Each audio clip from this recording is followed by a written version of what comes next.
Everyone, Bitcoin dipped as low as something like $78,000 today, and the whole stock market is freaking out. The stock market is way down. Everything's way down. People are freaking out about tariffs. They're freaking out about everything. The whole world economy is freaking out right now, and it's dragging Bitcoin down with it. So I think it's super important that you remember what it feels like right now. And the reason for that is the journey with any high performing asset is going to feel like this multiple times along that journey. And what everybody wants is a very high performing asset that does not have gut wrenching volatility. That asset does not exist. 100% of very high performing assets from time to time have gut wrenching volatility. For example, Amazon in the dot-com bust, even though most of the impacts had nothing to do with Amazon directly, the stock price of Amazon dropped by 94%. If you can imagine a very high conviction person who had a huge percent of their net worth in Amazon, that position dropped by 94%. Now, over time, over a series of years, it recovered and ultimately Amazon became one of the best performing stocks in the world. But that was after a 94% price correction, which is brutal by anyone's estimation. So the price correction for Bitcoin right now is, I don't know, 27%, 29%, maybe it touched 30%, but I think it's still under 30%. Anyway, whatever it is, you've got to understand that that is the journey. The journey with a very high performing asset is it's going to feel this way. And I've noticed something interesting, which is that everybody forgets what this feels like after some time has passed. So it's gut wrenching when it's in it, but after some time has passed, they think, well, that wasn't so bad. It was just, part of the journey. It reminds me, and this is certainly an analogy I have no experience with whatsoever, but people tell me that, having a baby is super painful. And they also tell me that after time passes, that people forget how painful it was. And, then they end up having another baby. And then about the time they're going through it, they're thinking, I remember now how incredibly painful that was, the process of labor and all of that. Again, I have no idea what I'm talking about. I'm a guy. I've never been in labor, but enough people have told me that's what their experience is that I figure it seems like a corollary, which is, hey, after some time passes, you don't remember it being as painful as it was.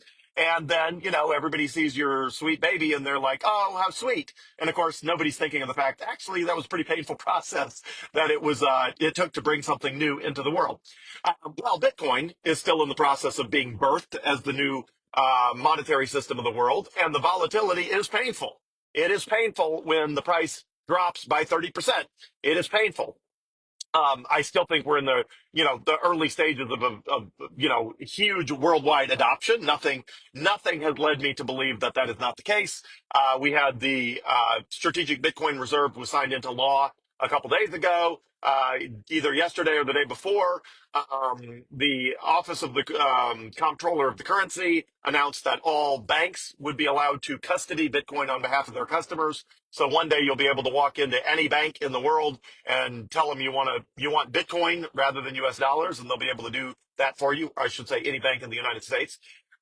So anyway, so all of the indicators are positive about Bitcoin other than that the macro stock market, the whole stock market, had its worst day since 2022. So the worst day in 2 or 3 years happened today on the stock market. And not surprisingly, Bitcoin got dragged down a bit with it. That's just what happens.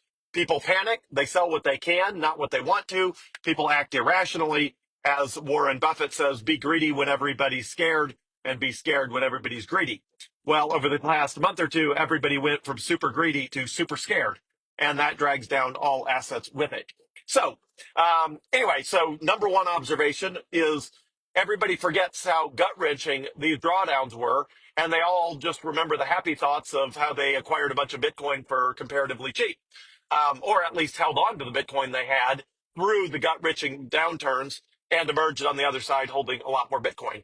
The other thing that happens is that nobody who didn't go through it seems to have an appreciation for what it was actually like. Just like it's probably impossible for any guy to understand what it's like to give birth to a baby because no guy ever has. It's the same. And well, again, I'm not comparing these two because obviously childbirth is far more painful than a stock market correction. But the correlation of people people, people don't understand who have not been through it is the point I'm making with that connection. And the same will be true in the future. Bitcoin will one day be worth $1 million a coin. People will ask you, "Oh, when did you get into Bitcoin?" And maybe you'll say 2024, maybe 2025, and they're going to say, "Oh, well, what was the price of Bitcoin back then?" And it's like, "Oh, it was around $100,000. I mean, it was over for a little while, but then it was under for a while." And they're going to tell you, I promise you, they're going to tell you, "Wow, you got so lucky. You got so lucky that you were buying Bitcoin around $100,000." Nowhere in their mind will they contemplate the fact that somewhere someone bought Bitcoin for two or $109,000.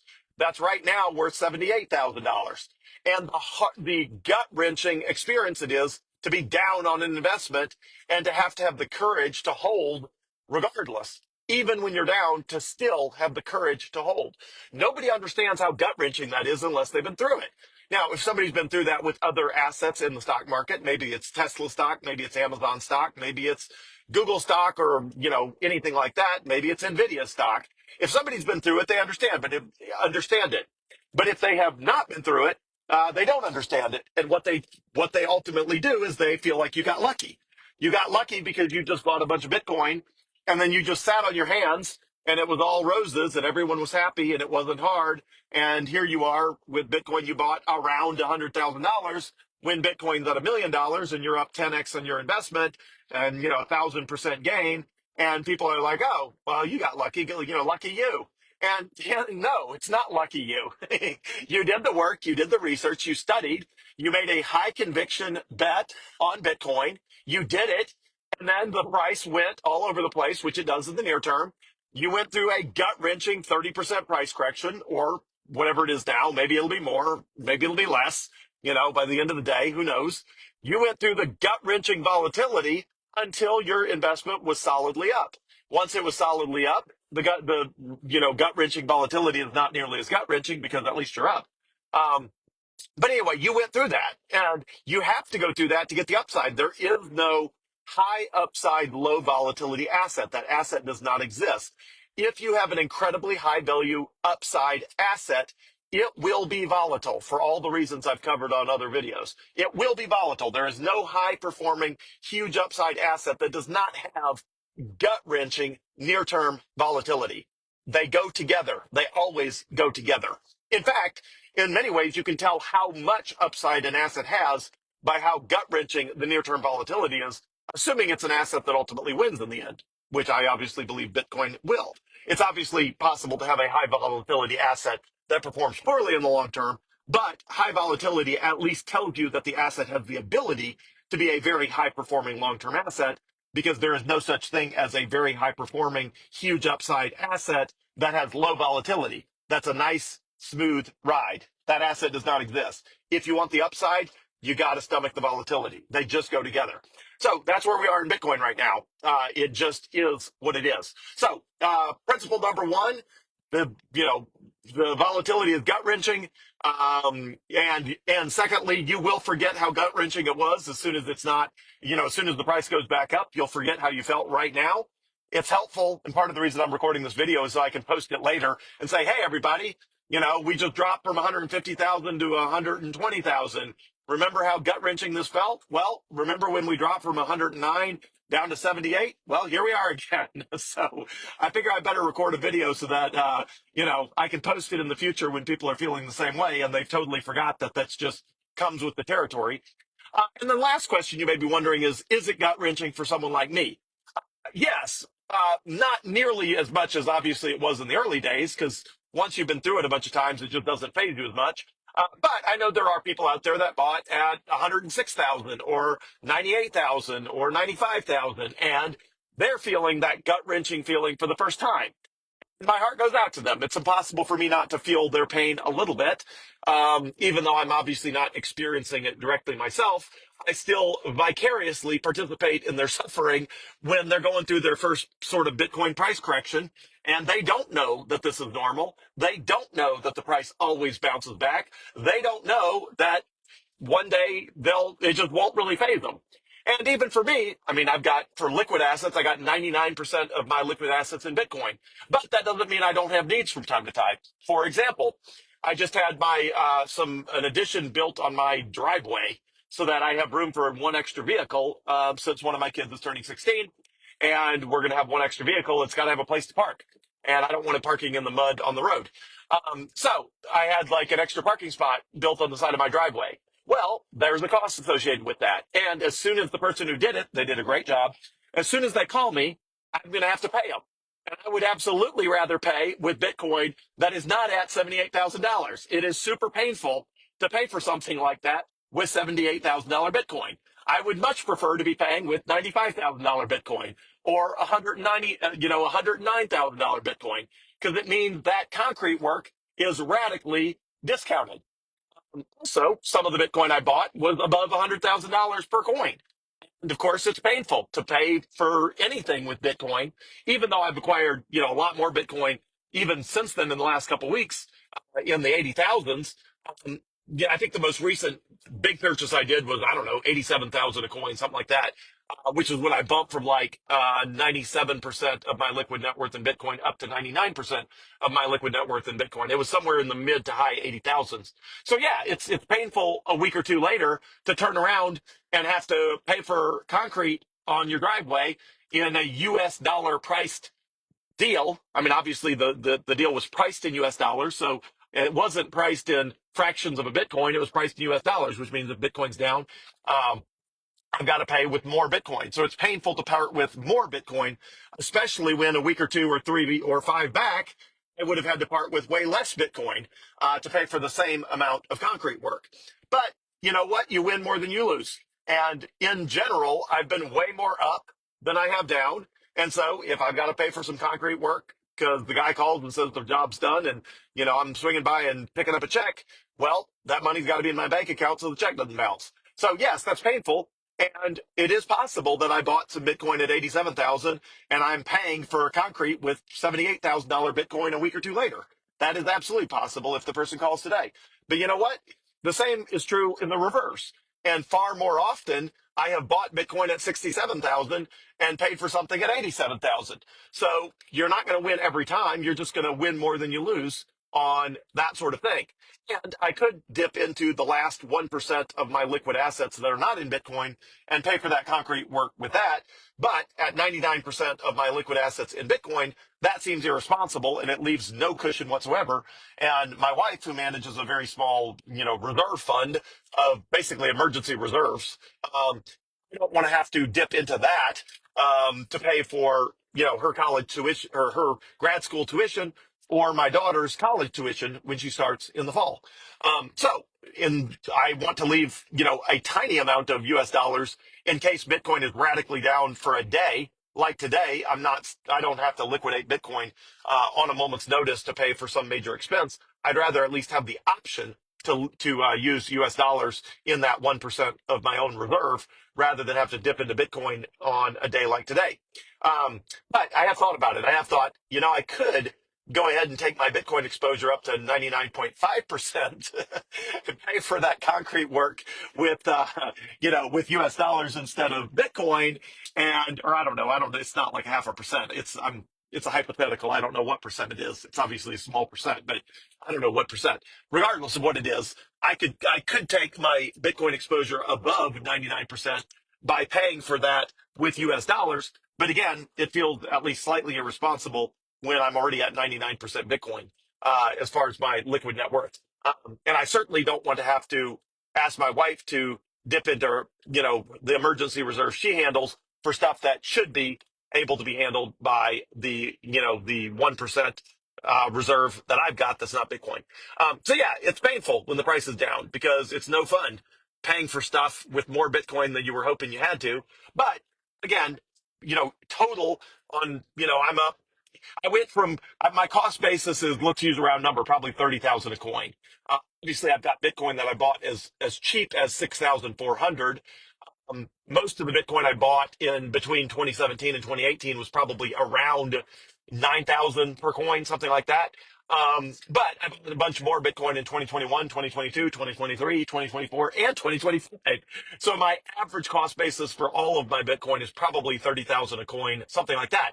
So yeah, it went from, it was up more than 3x to now it's only up, more than 2.5x.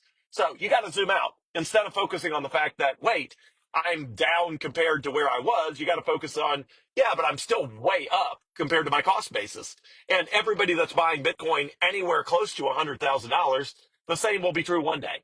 If your cost basis ends up all in, let's call it $100,000, averaging out all the Bitcoin you end up buying, in this sort of rough 2024, 2025 timeframe, if you end up with a cost basis of 100,000 and then it rolls up to 400,000 a coin and it drops to $300,000 a coin, you'll feel exactly like I do, which you'll think, dang it, I'm paying, 25% or 33% more for everything I buy than if I had bought it at 400,000 a coin now that it's only 300,000 a coin. You got to zoom out and say, yeah, but I got to focus on the fact that I bought it at 100,000 a coin. So I got to zoom out and realize that paying for stuff with $300,000 Bitcoin that you bought for $100,000 is great, even if a series of weeks or months previously it was $400,000 a coin and everything was even more discounted. So when in doubt, zoom out. It is a fantastic time to buy Bitcoin right now at $79,200 a coin.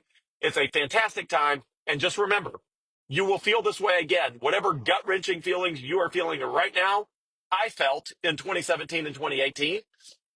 I felt in 2022 and in 2020. I felt those same feelings in 2020. I felt those feelings in 2022. I felt those feelings every step along the way of Bitcoin's tumultuous journey to becoming the financial system of the world. I felt those feelings. Now, thankfully, the more you feel them, the less you feel them. So with repetition, they start to phase you less. But if you're like me and you've told a lot of people about Bitcoin, that means some of your friends who are new to Bitcoin are going through it for the first time. And it's impossible not to, feel their pain to some degree. So, great job for those sticking with it, which is everybody I know. I'm not aware of anybody that's selling Bitcoin right now. Obviously, someone somewhere in the world is selling Bitcoin. Otherwise, the price wouldn't be down. But I'm not aware of anybody I know that has onboarded to Bitcoin as a result of my efforts. I'm not aware of any of those people that are selling Bitcoin other than obviously needs to support their family and their, lifestyle and, make their life and their family's lives better in whatever way they are doing that. Obviously, that is always the case. But I'm not aware of anybody that is selling Bitcoin just to get US dollars. So good job for you. And just remember, one day in the future, when people says you got lucky because you bought a bunch of Bitcoin around $100,000 or whatever it was, just remember that you did the work, you had the conviction, and you went through the gut wrenching ups and downs, which is the only thing that makes you deserve the upside. If you can't handle the downsides, you don't deserve the upsides. The two always go together. If you don't have that conviction, you're not going to make it. That you got to have that conviction. And nobody gets lucky and buys all their Bitcoin when it's radically on sale right now. It just that never. It just never happens. That doesn't mean people don't add to the amount of Bitcoin they have. But as far as people who buy it for the first time, almost nobody buys Bitcoin for the first time at a time like this because everybody's freaking out. And nobody wants to buy Bitcoin for the first time when everybody's freaking out. So the people who are buying Bitcoin for the first time are almost always buying it when it's not in a dip like right now. Thankfully, over time, their conviction grows and they add to their Bitcoin in a time like this when it's radically on sale. So good for them. A couple people have messaged me and says, hey, I just bought Bitcoin at 78,000. It's gut wrenching, but I just bought it because, now my cost basis is a lot cheaper. So good for you. A bunch of people are doing that. If you've got US dollars that are, that you could possibly spare, it's a fantastic time to buy more Bitcoin. Other than that, just be patient. Be patient, and this too shall pass. So have a great day, everyone. Thanks so much. Keep the faith. Bitcoin always recovers, which is what makes it such an incredible asset. And this is just the growing pains and the birth process of becoming the future monetary system of the world. There's no way around it, but keep the faith. And days like this are gut wrenching. The reward is on the other side. Thanks, everyone.